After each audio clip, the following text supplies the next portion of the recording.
Yes, ready, start.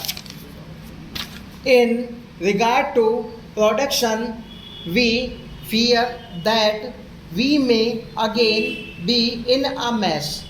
We have not been able to control lockouts, etc. And in regard to the production of groundnuts, cotton and jute, there is an oversupply.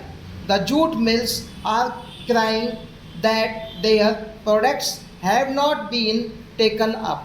In such a situation, this would hamper production next year when the real producers are not getting impetus whether they produce food grains, edible oils, jute, sugarcane, cotton, or oil seeds. The danger is that they will not get adequate encouragement and the production may not go on steadily increasing as it did this year.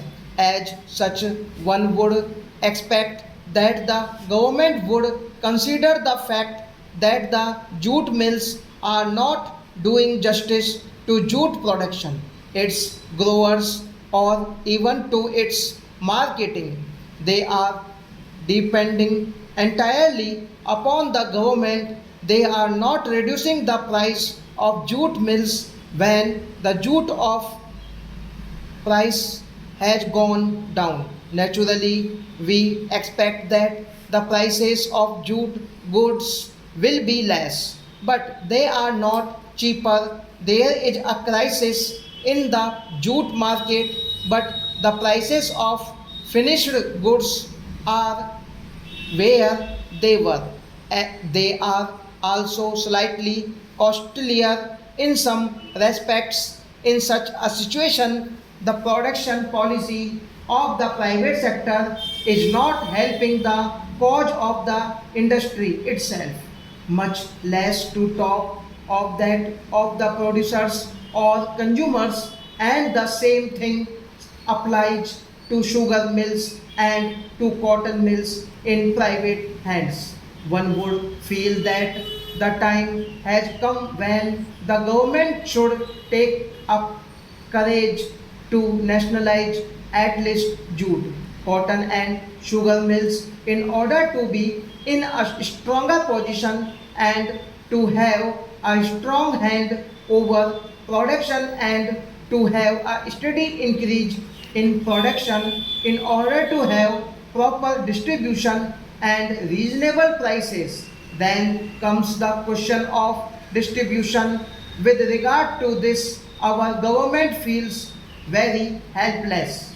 The minister has indicated that the traders were reconciled to the emergency and were waiting on their wings to exploit the situation when the opportunity arose. The opportunity was the delay in onset of the monsoon by 3 weeks, which lead them to hoarding and black marketing.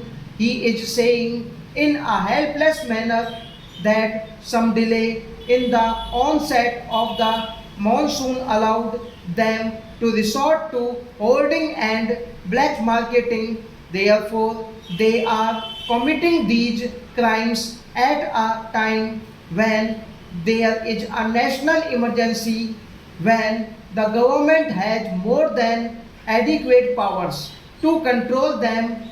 There should be a panel to deal with completion of production data and identifying trends of significance and advising the government in time of need. Stop.